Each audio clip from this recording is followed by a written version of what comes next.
Happy New Year, RPAG friends. Welcome to this special New Year's edition of the RPAG Scoop. As we stand on the threshold of a brand new year, it is my pleasure to guide you through a unique recap of the past 12 months. And today we have a distinguished gentleman, none other than Luke Vandermillen Jr., who will be our storyteller, providing insights and reflections on RPAG's previous year.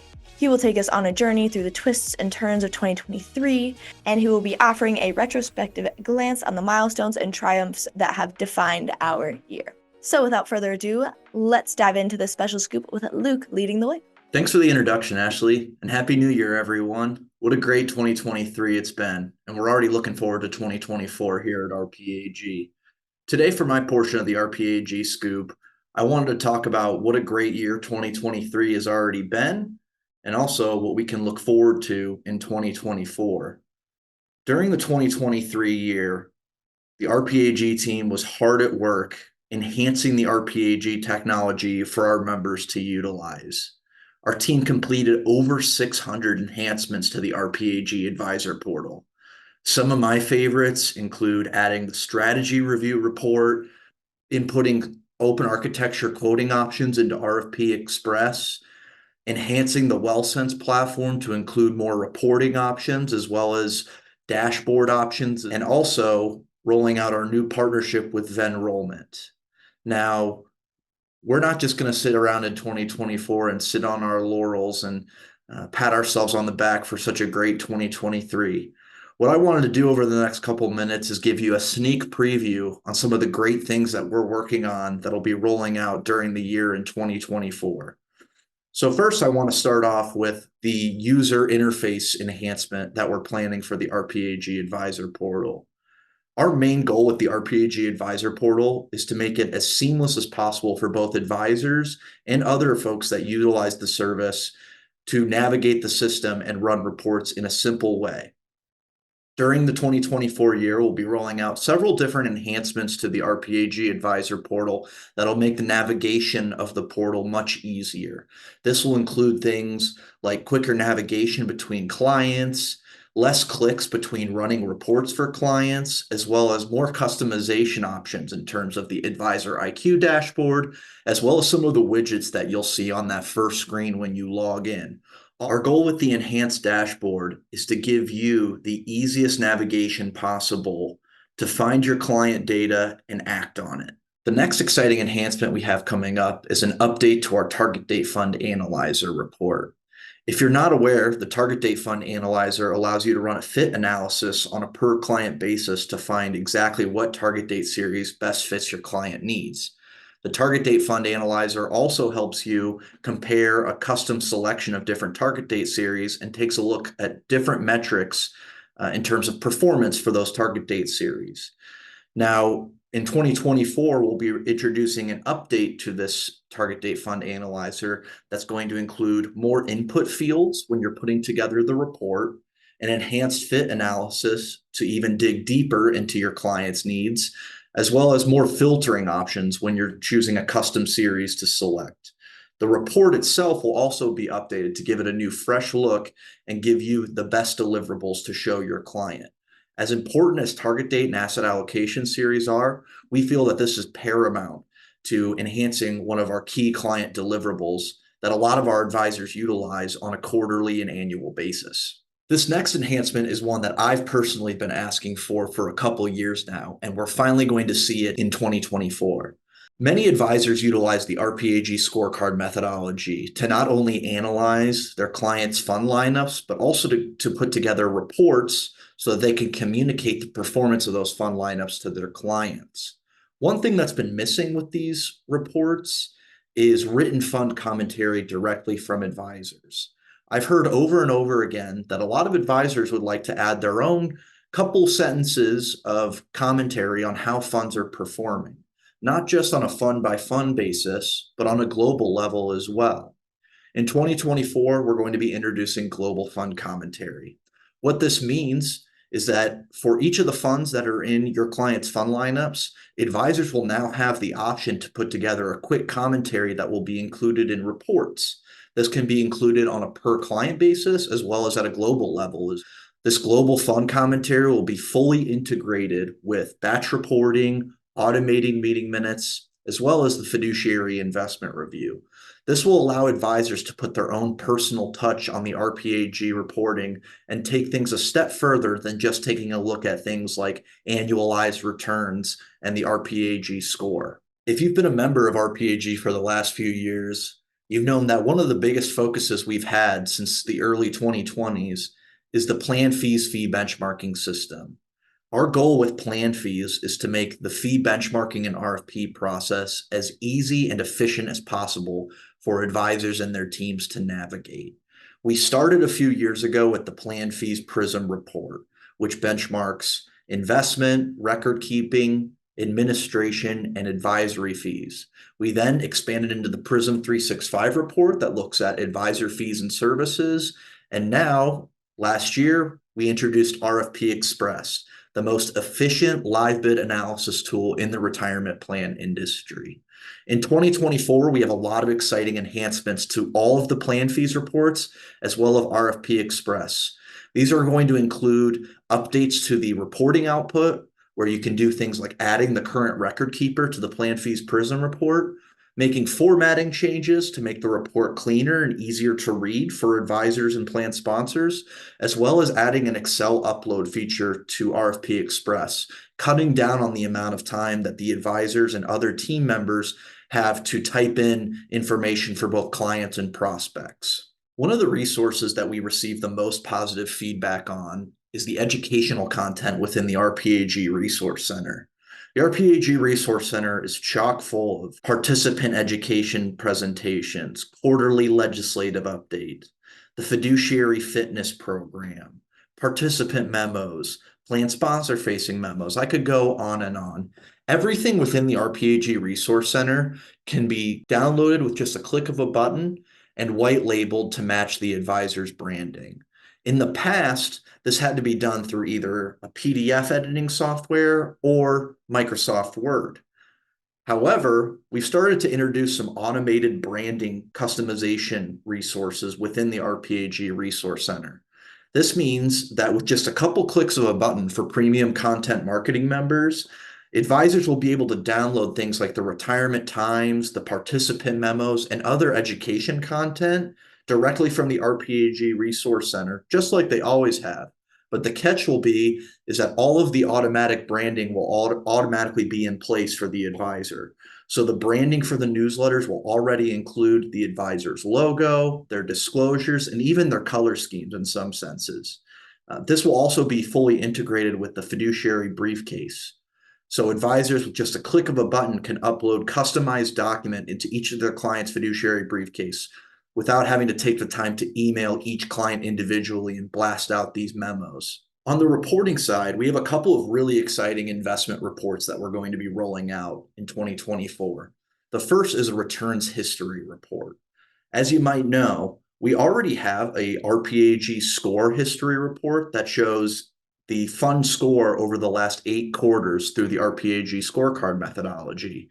Through some of the great suggestions that we've received from RPAG members, we'll also be adding a returns history report that functions very similarly. This report will show over the last few years how a fund has performed in terms of quarterly, 1, 3, 5, 10, and since inception returns, allowing advisors to show the classic performance metrics that a lot of plan sponsors are used to seeing. Even though the RPAG scorecard methodology is still the best way to not only illustrate fund performance, but also suitability within a retirement plan, this returns history report will be an extra arrow in an advisor's quiver to include in things like a fiduciary investment review to show the long-term history of a fund in terms of performance. We'll also be introducing a hypothetical performance fund report. This will allow an advisor to put together an illustrative report that shows not only the returns of an entire retirement plans fund lineup, but we'll also take a look at benchmark hypothetical returns, diversified benchmark returns, as well as comparison to a benchmark that a fund is assigned to. This report will be fully integrated within the fiduciary investment review as well as the batch reporting. Again, both this and the returns history report were created based off some of the great feedback that we get from RPAG members on a daily basis. Now, even though we have a lot of exciting enhancements planned, I couldn't fit all of them into just a couple minutes that I had with you all today. And so if you're looking for more suggestions on things that we can do to enhance the RPAG Advisor Portal experience, or you want to know some other things that are coming in terms of enhancements next year, feel free to reach out to our support team at support@rpag.com. We've built our advisor portal almost entirely off the feedback that users and advisors have sent us over the last few years. That has helped us create a very efficient and clean to use advisor portal that advisors can use to satisfy their 401k business. So if you have any suggestions you'd like to send our way, please feel free to send them to support@rpag.com. Thanks again for your time, everyone, and back to Ashley in the studio. Now, before we jump into the next segment, let's take a moment to acknowledge the commitment of our partners at flexPATH. flexPATH, renowned for its role as a thought leader and invaluable resource for advisors, recognizes the hunger for knowledge within the elite circle of RPAG advisors. True, you guys are awesome. To meet this demand, they've crafted the TDebrieF podcast. It's a monthly podcast / video series that serves both as a entertaining and educational platform. And guess what? We are celebrating a milestone with them on their 12th episode, making it the 1-year anniversary of the TDebrieF series. To make it extra special, Matt Giovinazzo and Kellen Foley both took the discussion to the iconic Ritz-Carlton, which is our venue for our national conference. And in this exclusive episode, Matt and Kellen have a very lively debate about the future of the QDIA. Matt argues passionately about why managed accounts will surpass TDFs as the QDIA of choice, while Kellen, on the other hand, staunchly defends the position of target date funds as the dominant QDIA vehicle.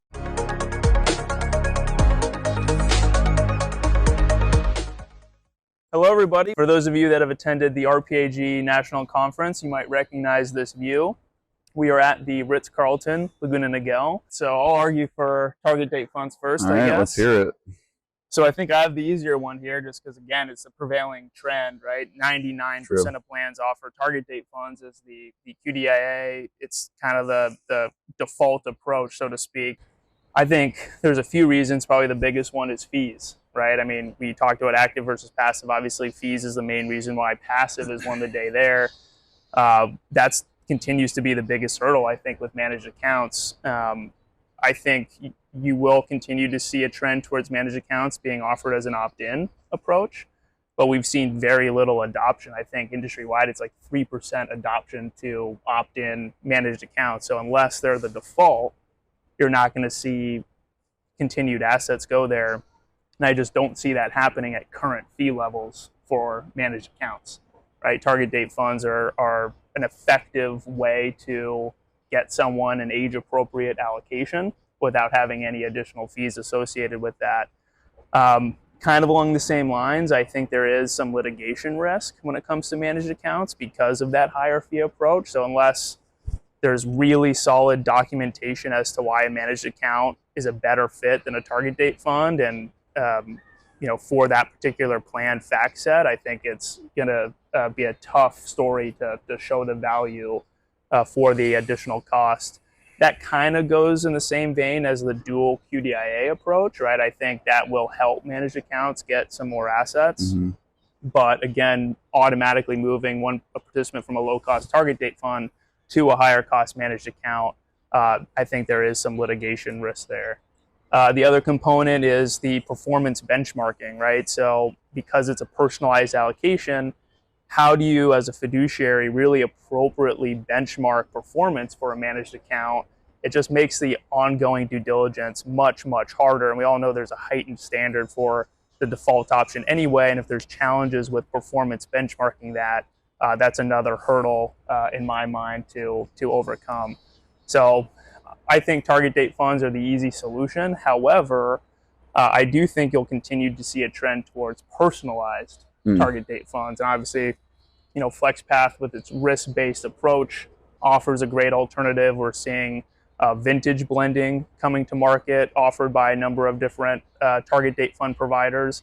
this is another reason in my mind where target date funds are going to win the day, because if they start now being able to offer a personalized version of a target date fund, in either way that's implemented, for very little additional cost, or in some cases no additional cost, that is a further reason to just use a personalized target date fund over a managed account type approach. Great point. Surprise, surprise, we share a lot of the same thoughts. Who'd have thought? So for managed accounts, as you said, this is kind of, I guess, the uphill battle or reversing of the trend. And I do still feel that. It's like it's trying to get that inertia and the momentum going with managed accounts. And I still do feel like they're being sold, not bought for now. But I think the biggest thing is just the one size fits all paradigm of a target date fund. It's just broken, right? We all know it's just based on age, a target date fund. There's, of course, those other factors. And the way I think about it is, think about LDI, liability driven investing for a pension plan. It would be so absurd to not follow that. And the point of managed accounts, I think, something to emphasize the goal isn't to boost performance, right? You do need a valid way of benchmarking it. And so far to date, it seems to be the underlying funds, right? And the kind of proficiency of the manager designing those allocations. You have to kind of A plus B equals C to some extent, put two and two together. The point isn't necessarily to boost performance. It's to match your assets and your liabilities, right? Your risk with your overall kind of goals and funded status. So if you're underfunded and you need more risk to play catch up, in the end, the managed accounts probably likely to give you more equity, more risk to kind of play catch up and make up for that funding shortfall. But if you're well funded, you have a high savings rate, high account balance, the whole point of managed accounts is to give you that personalized allocation, de-risk you to increase your probability of success. And so your expected return is actually going down, but deliberately. By the same vein, a DB plan that is well funded and you take risk off the table, it's not a bad thing that you're returning less. It's a good thing because you're controlling for risk more. And again, homing in on that kind of ideal funded status or replacement ratio. So I think it takes a little bit of a reworking kind of your mindset, but it is just like logically and mathematically, factually better. If someone gets that personalized allocation, they are going to achieve better results. And I don't think there's any arguing with that. And in my mind, it is just a huge deficiency of target date funds. I think, like you said, where managed accounts are today in terms of kind of fees and experience, it could change. Yep. Like right now, it's a little bit of an uphill battle, but as far as dual QDIA adoption helps with kind of the high fee hurdle, right? You're only charging those participants that have higher balances or more different, are likely to take advantage, be more engaged. And then also, I just think overall, we're going to see that the fee trend that we've seen with target date funds where managed account fees are going to go down.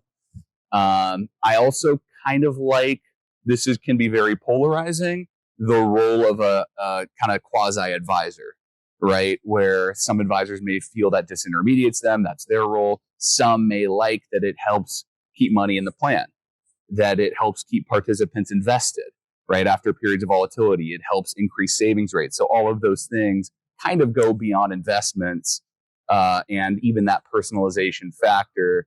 So it's someone kind of holding the hand of the participant, which in turn, increases or improves results and experience in a different way beyond just performance. Yeah, and I think the tech will get better as well, right? Which, as the tech gets better, it'll probably get lower cost, right? So better solution, lower fees, all point in the direction of managed accounts. I think it remains to be seen whether it'll be a specific managed account type solution or the dual QDIA or personalized target date fund. But I do think the clear trend over time will be towards personalization. Agreed. And I think there's going to be a variety of different solutions that can be implemented. And it's just a matter of which one will be the best fit for a particular plan. And to your point, I think that's an emerging service that an advisor can offer, because we all know it's harder and harder to differentiate. Scorecards are pretty similar. A lot of people feel the investment advisor role is kind of commoditized now in investments in general. And this is a super valuable way in the QDA space where most assets are going and should be going, to differentiate, add value, talk about different types of personalized options, right? And just go a little bit deeper and kind of shepherd, as we call it, a client to the right type of QDA for them. It's a much better, it's a more fun story and a more productive story than just like, oh, you're in target date funds today, I'm going to give you something that performs well. Yeah. And something that should probably be started now, right, ahead of the curve, because, obviously you want, always want to be on the leading edge of things.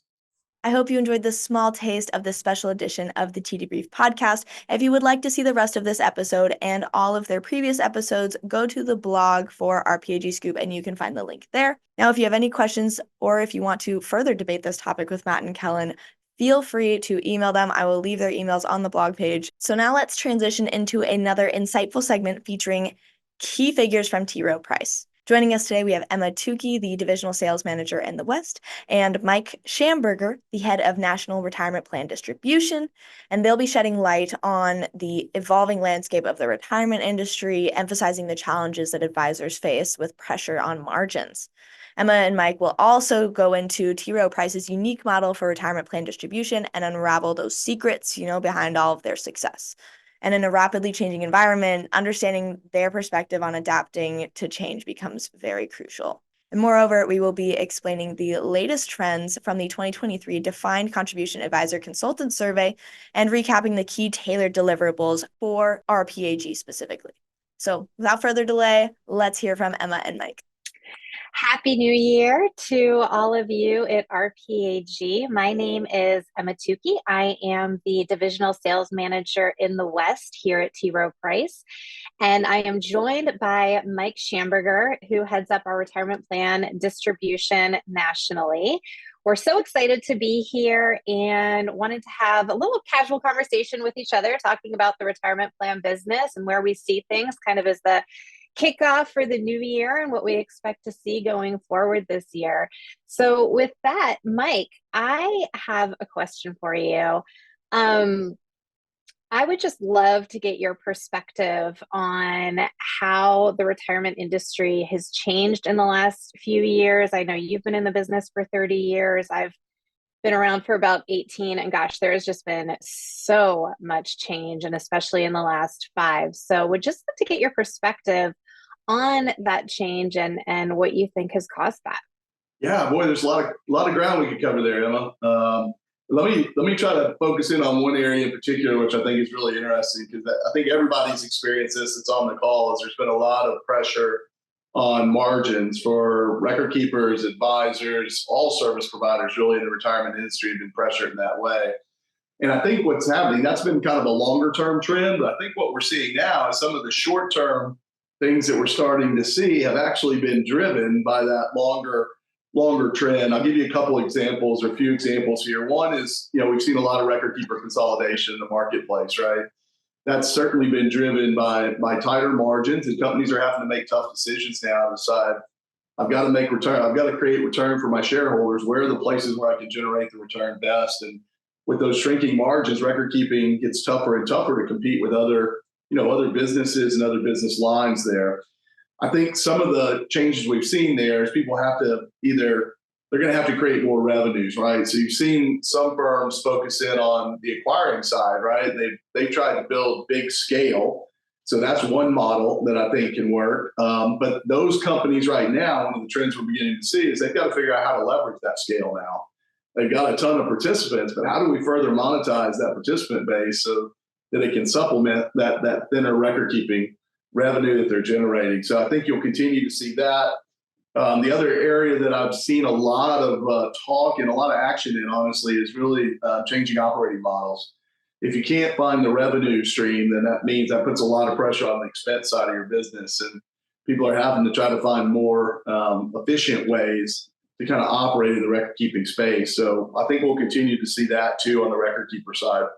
If I think about advisor, though, there's some other trends you're seeing there too. I think we've seen a trend, right, where most of the business, if we went back 6-7 years ago, Emma, most of the business in the retirement space was commission-based, right? Mm-hmm. And if we transfer it to today, it's almost all fee-based, right? And that's continued to pull down some of the payouts on the advisor side too. So advisors got to get smarter as well. And I think what you're seeing them do and what their home offices are really doing is trying to figure out, they've realized at this point that diversified practices are more successful, diversified revenue streams. So they're trying to say, all right, I've got a strong retirement practice. Is there an opportunity for me to drive wealth revenue and leverage that retirement practice to create some wealth revenue? it's a win-win for everybody, really, because it lets the advisor serve more of the participant needs and more of the plan sponsor needs if they can find additional ways to support them. So I think that's one area. And then you've also seen a lot less specialization kind of going forward, which again trends toward that more diversified, pulling wealth and retirement together. So those are a few quick observations, and I think we'll continue to see that because the revenue is going to continue to get pressured. And I think that will cause different parts of the different service providers to continue to evolve their operating models and work differently. Yeah, so you just talked about these different operating models, and something unique about T. Rowe to call out is just the exponential growth we have seen as a record keeper in the industry, in no small part due to your efforts. You came in and took over distribution for our core market back in 2016. Can you talk a little bit about how T. Rowe's fits into that, what our model is, and then also just what do you attribute to the success we've had in these last few years? Yeah. Maybe I'll start with the second part first, but I think there's a lot of things that lead to success, and it's certainly not, any one individual that can, that can accomplish some of the things that we've been able to do. So I think I'd be remiss if I didn't first just talk a little bit about the people. I mean, we've been very lucky, and you realize this too, and even you joining the firm, we've attracted really high quality professionals in the industry and in all roles, really, sales, operations, product, marketing, across the board. So that's been a big driver of it. In order to do that, though, it takes a big commitment from the firm as well, right? It costs money to kind of grow and make these investments in these areas. And T. Rowe as a firm, they recognize that over 70% of the total, or almost 70% of the total assets they manage are managed for the purpose of retirement. So retirement is really part of our identity, and it holds true that that's the case. We've got to make the right commitments across the spectrum of retirement to continue to be a player there. So their commitment and their resourcing has allowed us to do what we've done. We also made a commitment at the beginning when we started this journey, and particularly in the smaller end of the market, that we were going to be 100% advisor centric. And we were going to challenge ourselves to think of differentiated ways that we could better align with our advisors. And I think we've done a good job of that as well. And now the advisor community, as they become more and more aware of what we're doing and what we're bringing to the table there, we've seen that help fuel a lot of our growth. Obviously, it goes unsaid, we've got a tremendous brand. The brand is synonymous. T. Rowe Price is synonymous with quality, but it's also synonymous with an incredible commitment to service. And we've continued to take those foundational elements of what T. Rowe Price's brand stands for and make sure we're incorporating that into our retirement business. And then the last thing I think we've been really lucky to be able to leverage is our institutional legacy, right? I mean, we've got a big institutional business. And in my experience, a lot of innovation happens with those big plans over $1 billion. There's a lot of innovation that happens up in that end of the market. Historically, we've seen some of that innovation over time work its way down market and be available to a broad cross-section of the retirement market. But oftentimes it doesn't make it down at all, right? And at T. Rowe, everything, all the innovation, all the things that we do in that upper end of the market, we build them in a way that we can deliver those even down to a startup plan. So in many ways, I could make the argument that a participant in a $1 billion plan and a startup plan could have significantly the same type of experience. And that's pretty rare. Mm-hmm. Yeah, absolutely. So, when I'm out talking to advisors, oftentimes there's always that big question and concern of how dedicated are you to this business, and are you going to be here in 5 years, which based on the comments you've already made, I think are a testament to the fact we will be. But not to sound too much like I'm interviewing you, but where do you see T. Rowe Price in 5 years in this marketplace? Well, it's not enough to be here, right? I'm not very satisfied with just being. We're going to do a little bit more than that. But if I had my silver or my glass ball here and was able to predict the future, I think two things I would hope that we would see is, one, I want T. Rowe Price to be considered the leader in the retirement services space, right? Across all market segments, which is, there's not too many other players in the market that can have an opportunity to really play across market segments. I want us to be considered a leader in every segment of the marketplace. So that would be one thing I'd want to see. The other thing is, I talked a little bit about our brand in the alignment with advisor distribution. I would really love for T. Rowe Price to continue to grow and continue to be considered the premier brand to support advisors in the marketplace today. And that applies broadly to, Emma, as you know, that's not just record keeping, but that stretches into our wealth management, into our investment-only asset management support, all the areas that T. Rowe Price brings to our U.S. distribution is all advisor-centric, and I think we can further differentiate ourselves there. That'll be a good place for us to be. The market probably may help us be there, because I also think when I look at broader the record-keeping marketplace, some of the trends that we talked about earlier are going to continue, right? People are going to have to find opportunities to drive revenue to supplement some of that record keeping, which continues to get pressure. In order to do that, it means they're going to have to introduce additional services, additional products into those participant bases. At times, that will be at odds with maybe some of their distribution partners. So I'm really hoping that we can carve a niche out, right, where we're kind of this outlier that's very well aligned with our advisors and helping to drive their strategic values across all their practice, rather than just being considered a record-keeping vendor, if you will. Really want to position us as a partner. Yeah, and I know that commitment to the advisor-centric model has been a project that is very near and dear to your heart, and that you've stayed close to the defined contribution advisor and consultant survey that we do every year, which we just recently published the 2023 version of that, in no small part to your participation. Can you talk a little bit about the trends that we saw in that survey? Yeah, I'll try to be real brief too. I know we got some time limits, but 32 different distribution partners responded to the survey. It's very in-depth. So for everybody on the call, I would suggest contact your T. Rowe Price representative, but you should take a look at the survey. You're going to get a lot of insights that not only shape our strategy in terms of record keeper and servicing the advisor community, but I think it'll shape your practice as well as we go. But let me just highlight two of them just to give you an example. And I don't want to just highlight the feedback and what we observed in the data from the survey, but also what we've done to kind of react to that data, right, and piece that together. So one of the focus areas of the survey was around investments and how are we seeing investments evolve. And, obviously we've seen great growth in the target date space, right? and T. Rowe's responded to that, because the other thing we see in the responses there is they also want flexibility in the target date space. So we've been able to introduce a broad suite of target date solutions. In addition to that, we've seen a move towards CITs in that space. We just approached our fund board and said, hey, our advisors and our customers want more access to CIT investments, and they cut the threshold on our target date suite in half, right, so that more clients can qualify to utilize our CIT. So that's one example. The other area I would just highlight is the convergence of wealth and retirement. We're seeing it everywhere we go and everybody we talk to.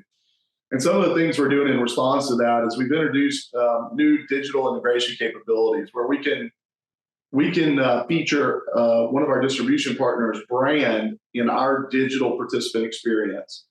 So think about that. Every time a participant logs into the T. Rowe Price website to check their balance, they get a T. Rowe Price impression because our brand is heavily featured.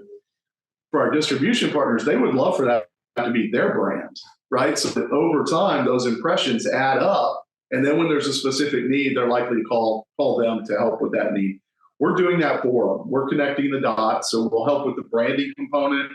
We're doing firm-specific messaging based on the messaging the distributor wants to get in front of them. Things like rollover assistance are things we're looking at now, which is kind of the tip of the iceberg when it comes to connecting wealth and retirement. But we're making great inroads there. And then ultimately, financial wellness is kind of that corridor that a lot of firms feel like can connect those dots to. And we're integrating with a lot of our partners their financial wellness tools, suppressing ours, really integrating the partners' tools instead, so that when participants utilize them, they're consuming their product rather than a T. Rowe Price offer, right? So that's a couple of examples for you. Well, just piggyback off of what you just talked about, the popularity of CITs and T. Rowe Price coming down in the minimums. So we launched the Great Gray Retirement Trusts specific to and for RPAG advisors, and that's at 36 basis points. And you can use those target date funds on any plan that's at least $1 million or more in total assets. And just to give you some perspective, while T. Rowe came down in our minimums for assets in CIT trusts, for any other advisor who's not with RPAG, it's got a $10 million minimum just into the fund itself, where you can have access to our CITs on plans that are $1 million or more. So check those out. I know they score really well in the RPAG system as well. Another thing that's newer is we've launched fixed pricing for plans up to 10 million. We historically had that for plans 0 to 5. We've brought that fixed pricing model up to 10, which was based on your feedback that people really liked the transparency and how clear and clean that was. So I'd recommend getting with your local wholesaler to talk through what that looks like. And then also just to highlight a few key components of what Mike was just talking about as far as, what's popular and what advisors are looking for is we have a really robust financial wellness program with tools that live inside the plan for your participants. Specifically, one that I'd mention is called Waysaver. It's an emergency savings tool that costs nothing to T. Rowe Price plan participants, and it helps them save for a rainy day or whatever their savings goal may be, whether that's emergency savings or just saving up for a vacation. We also have integration for HSAs. We've got a student loan repayment center with SoFi, just a really well built out financial wellness resource center for the employees within the 401k plans that we sponsor. So with that, I just am going to share a quick slide. There's going to be some QR codes here that you can view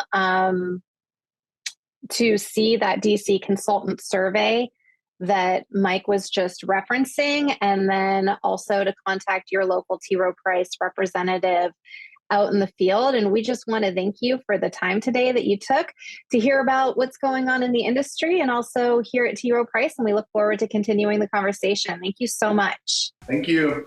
As we reflect on the past, embrace the present, and anticipate the future, one thing remains very clear: our commitment to staying at the forefront of industry knowledge and innovation. Whether it's the dynamic themes of the RPAG Scoop, the educational journey with flexPATH, or even the strategic insights from T. Rowe Price, our collective pursuit is to empower you as advisors and enhance the retirement planning experience. We extend our gratitude to all of our guests for sharing their expertise, and to you, our audience, for joining us on this insightful exploration. As we continue to navigate the ever-evolving landscape of retirement planning, let's stay connected, informed, and inspired. Thank you for joining our New Year's edition of the RPAG Scoop. I hope you all have a fantastic 2024 and hope to see you at our summits.